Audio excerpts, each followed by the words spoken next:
வணக்கம். நம்ம சேனலுக்கு தொடர்ந்து ஆதரவளித்துக் கூட இருக்கும் நல்ல உள்ளங்களுக்கு நன்றி. தொடர்ச்சியாக கொடுங்க. விஜய்க்கு பிஜேபி தரப்போக குடைச்சல். ஏற்கனவே சொன்ன மாதிரி விஜய் அவர்களுக்கு இனிமேல் பிரச்சனை இன்னும் அதிகமாகும். என்னங்க, ஒரு பக்கம் ஜனநாயகன் படம் தான் வெளியே வந்துருமே அப்படின்னா எல்லாருக்கும் ஒரு சந்தேகம் வெளியில் வரும். ஏன்னா மறு தணிக்கைக்கு கொடுத்துருக்காங்க. ஆனால் கரெக்டாக வெளியில் வரும்போது தேர்தல் ஆணையம் உள்ளே வந்து, ஏன்னா தேர்தல் ஆணையம் இன்னொரு 15 நாளில் தேர்தல் ஆணையம் கண்ட்ரோலில் போயிடும் தமிழ்நாடு. இப்போ தேர்தல் ஆணையம் அப்ஜெக்ஷன் பண்ணால் வெளியே வருவதற்கான வாய்ப்பு இல்லை. இப்போ ஜனநாயகன் கூட பிஜேபி நினச்சா தான் வரும். என்ன பண்ண போகிறாங்கன்னு தெரியல. ஒன்று. இன்னொன்று, இன்றைக்கி வந்து அதிமுக பிஜேபி கூட்டணி எப்படியும் ரெட்டை இலக்கத்தில் ஜெயிக்கணுங்கிறது பிஜேபியோட பிளான். அவ்வளோ ஈஸியாக விஜயை ஜெயிக்க விட்டுருவாங்களா பிஜேபி? ஏன் இன்றைக்கி பிஜேபி அப்படிங்கிற ஒன்று கட்சி வந்து பிஜேபி அதிமுக கூட்டணி, இன்னொரு பக்கம் திமுக, 2 பேர் இருக்கும்போது யார் ஜெயிப்பாங்க தோப்பாங்கன்னு ஈஸியாக டேட்டா இருக்கும், சொல்லிட முடியும். இன்றைக்கி விஜய் அப்படிங்கிறவர் வந்ததுனால திமுக வந்து ஒரு தீய சக்திங்கிற ரேஞ்சுக்கு பேசுகிறாரு. முதலமைச்சர் ஸ்டாலினையும் குடும்ப ஆட்சிங்கிற லெவலுக்கு கொள்ளடிக்குதுங்கிறார். அப்போ திமுகவுடைய எதிர்ப்பு வாக்குகள் விஜய்கிட்ட கிடைக்கும் போது அந்த எதிர்ப்பு வாக்குகள் மட்டும் இல்லாமல் ஏற்கனவே அதிமுக வேணான்னு நினைக்கக்கூடிய வாக்குகள். அப்போ விஜய் அவர்கள் பெரும்பாலும் பிரிக்கிறது அதிமுக வாக்குகளையும் சேர்த்து பிரிக்கிறார். இதை பிஜேபி ஒத்துக்குமா? இப்போ விஜய் அப்படிங்கிறவர் களத்தில் இல்லைன்னா அதிமுக என்டிஏ கூட்டணி ஜெயிக்குங்கிறது தான் அவங்களுக்கு கிடைச்ச ரிப்போர்ட். விஜய் வந்ததுனால கணிக்க முடியலைங்க. இதான் அவங்களுக்கு வச்ச ரிப்போர்ட். அப்போ என்ன நினைக்கிறாங்க? அப்போ இனிமேல் விஜய்க்கு பல தொல்லைகள் கொடுக்கலாம். இந்தியா முழுக்க இந்த பிஜேபி என்ன பண்ணுதோ அது இங்கேயும் பண்ணும்.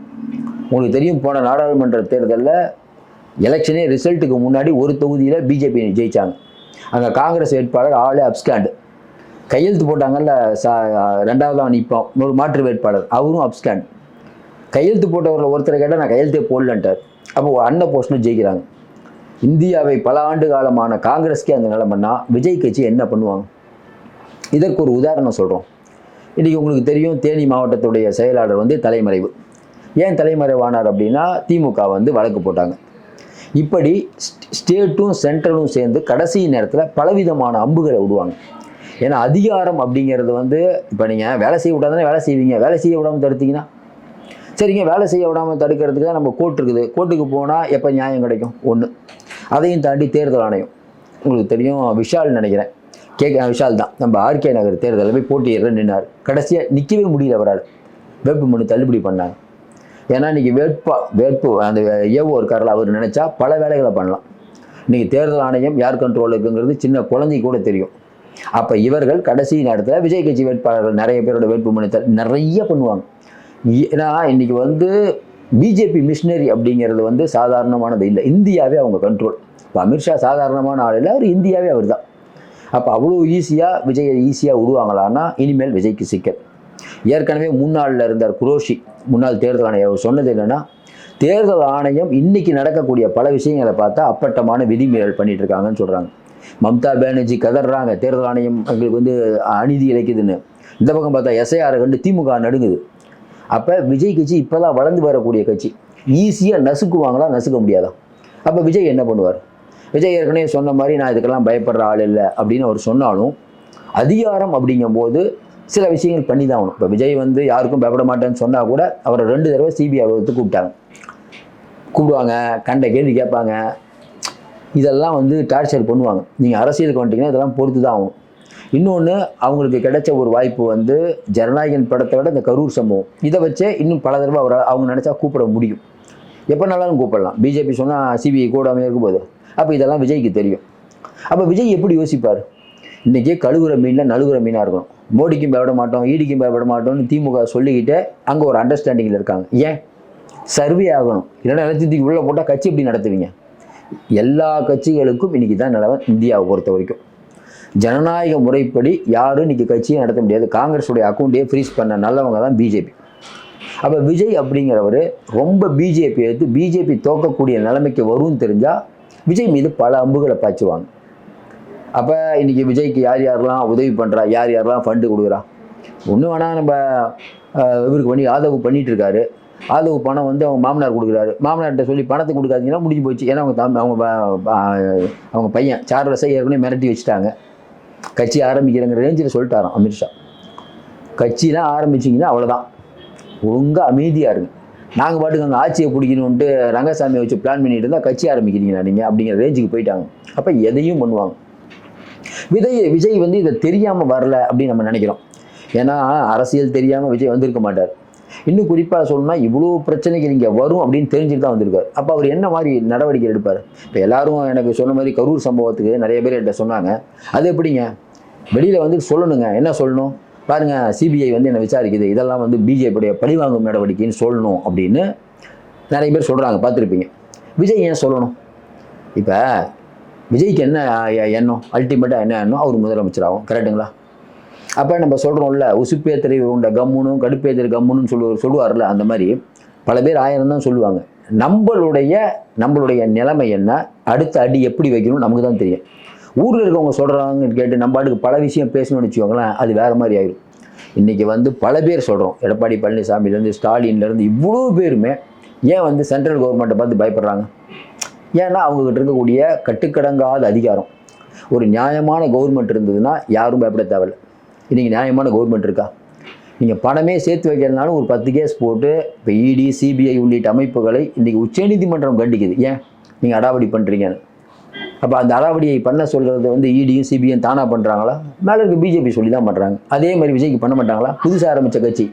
இன்னொன்று, பிஜேபி பண்ணால் திமுக ரசிக்கும், ஒட்டு மொத்தமாக எல்லாம் ஒன்று சேர்ந்துருவாங்க. அவங்க மட்டும் இல்லை, எல்லா கட்சியும் ஒன்று சேர்ந்துருவாங்க. அப்போ விஜய் என்ன யோசிக்கிறாரு? நம்ம அமைதியாக இருக்கிறது உச்சார்த்தம். நமக்கு என்ன முக்கியம்? காரியம் பெருசா வீரியம் பெருசா? காரியம் பெருசு. அப்போ என்ன பண்ணணும்? பிஜேபியை எப்போ அட்டாக் பண்ணணும்? கண்டிப்பாக பண்ணுவார். நம்ம ஏற்கனவே தொடர்ந்து சொல்லிட்டு இருக்கோம். பிஜேபி அட்டாக் பண்ணோம்னா அவங்க பண்ண மாட்டாங்க. நிறைய பேர் சொல்கிறாங்க பிஜேபிக்கு பயந்துட்டாருன்னு. பிஜேபி பயந்து அப்புறம் அரசியலே இல்லை. தமிழ்நாட்டை பொறுத்த வரைக்கும் வரக்கூடிய தேர்தலில் பாசிசம் பாயாசம் 2 பேரையும் அடித்தாதான் அவருக்கு பெரிய அளவுக்கான ஓட்டு இருக்கும். அது வந்து பிஜேபிக்கும் தெரியும், விஜய்க்கு நல்லாவே தெரியும். அதனால தான் இந்த பாயிண்ட்டை பிடிக்கிறாரு.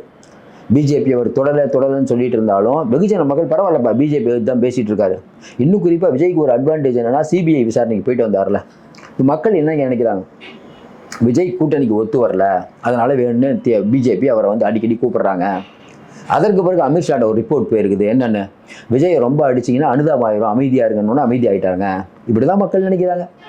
விஜய் அரசியலே பண்ணல அப்படின்னா கூட அவருக்காக பல பேர் அரசியல் பண்ணிட்டு இருக்காங்க. நீங்களே பார்த்துருப்பீங்க. விஜய் அமைதியாக இருந்தாலும் பல பேர் பேசிகிட்டு இருக்காங்க. இப்போ நம்ம நிறைய பேர் கேட்கும்போது என்ன சொன்னோம்? விஜய் நம்ம காயப்படுத்த விரும்பலிங்க. ஏன்னா புதுசாக ஒருத்தர் வந்திருக்காரு. 2 கட்சியும் பார்த்துட்டு வரும்போது மக்கள் பெருசாக அவர்கிட்ட எதிர்பார்க்குறாங்க. இன்னொன்று, நிறைய மக்கள் ஓட்டு போட தயாராகிட்டாங்க. இப்போ நமக்கே ரொம்ப ஆச்சரியம் என்னென்னா, எதுக்குமே கருத்து சொல்ல, ஆனால் இவ்வளோ மக்கள் ஒரு பின்னால் இருக்காங்க. மக்கள் தீர்ப்பே மகேசன் தீர்ப்பு. அப்போ மக்கள் வந்து எந்த மாதிரி முடிவு எடுக்கிறாங்கன்னு தெரியாது. ஆனால் நம்ம இன்னொரு ஆபத்தை சொன்னோம். இப்போ விஜய் கட்சிக்காரங்க கோவப்பட்டாலும் சொல்லி தான் ஆகணும். நிதர்சனம் சொல்லி ஆகணும். நான் நிறைய எலெக்ஷனை பார்த்துருக்கேன். நிறைய இடத்துல பிரச்சாரம், நிறைய இடைத்தேர்தல், இதெல்லாம் இப்படி உட்காந்தனால சொல்கிறோம். அந்த கடைசி 7 நாள் இருக்குது பாருங்கள், அதில் வந்து ஒரு பெரிய மேஜிக் காட்டுவாங்க இந்த 2 கட்சிகளும். அந்த மேஜிக்ங்கிறது ஏன்னா பணம் அதிகம். அந்த 7 நாளில் பார்த்தீங்கன்னா இவங்க பிரச்சாரம், இவங்களுடைய பணம் இதெல்லாம் பயங்கரமாக இருக்கும். அதுவும் அந்த கடைசி முதல் நாள் இருக்குது பாருங்கள், தேர்தலுக்கு முந்தாள் நாள். ஐயோ, நான் நல்லா பார்த்துருக்கேன். புதுக்கோட்டை, சங்கரன் கோயில், இங்கெல்லாம் பார்த்தீங்கன்னா அடுத்த நாள் ஜெயிக்கிற வேற மாதிரி ரிசல்ட் இருக்கிற மாதிரி இருந்துச்சு. நைட்டாக பணம் பட்டு வாடா. அதுவும் நம்ம இவர் திருச்செந்தூர் தொகுதி அனிதா ராதாகிருஷ்ணன், அவரா இப்போ நம்ம இவர் ஏவா வேடு தொகுதி போன தடவை பார்த்தீங்கன்னா 94,000 ஓட்டில் ஜெயிக்கிறார். லீடிங்கே 94,000. யார்? இவர் நம்ம திருவண்ணாமலையில் ஏவா வேடு எப்படி ஜெயிக்கிறாரு? எல்லாம் அதாவது என்னன்னா, ஏவா வேடு ஆகட்டும், அனிதா ராதாகிருஷ்ணன் ஆகட்டும், அவங்களெல்லாம் ஈஸியாக அந்த தொண்டாமுத்தூரில் நம்ம வேலுமணி ஆகட்டும், ஸ்டார் தொகுதி, இங்கெல்லாம் பார்த்தீங்கன்னா அவ்வளோ ஈஸியாக அவங்கள அகற்ற முடியாது. அது வந்து என்னன்னா ஒரு பெரிய அலை அடிக்கணும். விஜய் அடுத்து களத்தில் என்ன பேச போகிறார், அடுத்தடுத்து எப்படி பெறாரு, அதுதான் அவருடைய இன்னும் வெற்றியை தீர்மானிக்கும். விஜய்க்கு சவால்கள்லாம் இல்லைன்னு நான் சொல்ல, சவால்கள் இருக்கிறது, ஆனால் பெரிய ஆதரவு இருக்குங்கிறத நான் எப்போதும் மறுக்கவே மாட்டேன். அவர் மேலே நீங்கள் என்ன குறை சொன்னாலும் பெரிய ஆதரவு இருக்கிறது. அவர் இன்னும் அரசியல் பண்ணணுமா? கண்டிப்பாக பண்ணணும். பல விஷயங்களை குரல் கொடுக்கணும். ஒன்று வேணால் பட்ஜெட்லேருந்து பல விஷயத்துக்கு திருப்படம் கொண்டுறோம், பல விஷயத்துக்கு கருத்து சொல்ல. இருந்தாலும் மக்கள் அவருக்கே ஓட்டு போடுறாங்கிறாங்க. என்ன பண்ணுறது? யாருக்குமே இல்லாத ஒரு பெரிய ஒரு ஆதரவு அவருக்கு இருக்கிறது. அப்போ தேர்தல் ஆணையம் இந்த மாதிரி பல தொகுதிகளில் வேட்புமனுவில் பிரச்சனை பண்ணுவாங்க. ஏகப்பட்ட விஷயம் அவருக்கு தெரியும். ஒன்று வேணால் கொஞ்ச நாளைக்கு முன்னாடி ஈரோடு கிழக்கில் வந்து ஓபிஎஸ் ஒரு வேட்பாளரை நிறுத்தி வச்சார். வேட்புமனையை நிராகரிச்சிட்டாங்க. பார்த்துருப்பீங்க. எவ்வளோ நாள் கட்சியில் இருந்த ஓபிஎஸோடைய வேட்பாளருக்கே அந்த நிலவரை. அப்போ பல வேலைகளை நான் பிஜேபி நினச்சா பண்ண முடியும். தேர்தல் ஆணையத்தை சொல்லுவாங்க, இந்த படத்தில் ரஜினி சொல்லுவாங்க, இந்த கையெழுத்து இங்கே இருக்குது, இந்த கையெழுத்து இங்கே இருக்குதுன்னு பாரு, அந்த மாதிரி கையெழுத்து மாற்றி போட்டுச்சு கேன்சல்பாங்க. பல பேருக்கு இது நடந்துருக்குது. அதனால இன்னைக்கு பல பேர் வேட்பாளர்களை தூக்குவாங்க, காசு கொடுத்து என்னென்னமோ பண்ணுவாங்க. இந்த கடைசி நேர அரசியல் இருக்குல்ல, அது வந்து கை தேர்ந்த கட்சிகள் இவங்கெல்லாம். அதனால இனிமேல் ஆபத்து நிறையாக இருக்கும். விஜய்கிட்ட இருக்கக்கூடிய அந்த மக்கள் சக்தி இவங்களை பயமுறுத்துது. ஆனால் என்னன்னா விஜய் அடக்க கொடுக்கணும்னு சொல்லிட்டு எங்கேயுமே பர்மிஷன் கொடுக்காம ரொம்ப நாள் இப்படி வச்சிருக்க முடியாது. ஏன்னா தேர்தல் நெருக்கத்தில் நிறைய இடத்துல போய் பிரச்சாரம் பண்ண தான் போறாரு. அப்போ அவருடைய பிரச்சாரம் மக்களால் கூர்ந்து கவனிக்கப்படும். என்ன இலவசங்கள் கொடுக்குறாரு. ஏன்னா சார் நீங்கள் பேசக்கூடிய பேச்சு, இப்போ முகம் ஒரு பெரிய வலிமை, அதை மாற்று கருத்தில். அடுத்து நீங்கள் பேசக்கூடிய பேச்சு, நீங்கள் துணிவாக எடுத்து வைக்கக்கூடிய பல கருத்துக்கள், நீங்கள் யாரை எதிர்க்கிறீர்களோ அவர்களை துணிவாக எதிர்க்கக்கூடியது, இதெல்லாம் மக்கள் ரொம்ப மைனூட்டாக பார்ப்பாங்க. இப்போ பிஜேபி அப்படிங்கிற ஒன்றுக்கு மாற்று நான் தான் திமுக சொல்லிட்டு இருக்கும்போது, இல்லையா பாசிசத்தை நான் வேரோடும் மண்ணோடும் அறுப்பேன்னு சொல்லிட்டு வரக்கூடிய நாட்களில் சொல்ல ஆரம்பிச்சாங்கன்னா, இப்படி சொன்னால் எப்படி இருக்கும்? இந்த மாதிரி ஜனநாயகன் படத்தை வச்சு கரூர் வச்சு என்ன மிரட்டலான்னு பார்க்குது பிஜேபி. நான் மிரட்டுறதுக்கு பண்ணிடுறாள். இப்பவும் சொல்கிறேன், மோடியும் மோசம், திமுகவும் மோசம். மக்களே இது 2 பேரும் ஃப்ராடு, எனக்கு ஓட்டு போடுங்க அப்படின்னு அவர் பேச ஆரம்பித்தால், இறங்கி பேசுவாங்கள்ல, ஜெயலலிதா பேசுனாங்களா மோடியா லேடியான்னு, அந்த மாதிரி பேச ஆரம்பித்தால் பேசுவார் நம்ம நினைக்கிறோம். பேச ஆரம்பித்தால் விஜய்க்கு ஒரு பெரிய ஒரு மாசு இருக்குன்னு தான் நம்ம நினைக்கிறோம். ஆனாலும் தேர்தல் ஆணையம் பல வேளைகளில் இவருக்கு தொல்லை கொடுப்பார்கள் அப்படிங்கிறது பல மாநிலங்களை பார்த்துட்டோம். எது நடந்ததோ அதுவே நடக்கும். ஆனாலும் விஜய்க்கு பெரிய மாசு இருக்குது. எப்படி இருக்குதுன்னு பார்ப்போம். தொடர்ந்து ஆதரவு கொடுங்கள். மீண்டும் சந்திப்போம். நன்றி, வணக்கம்.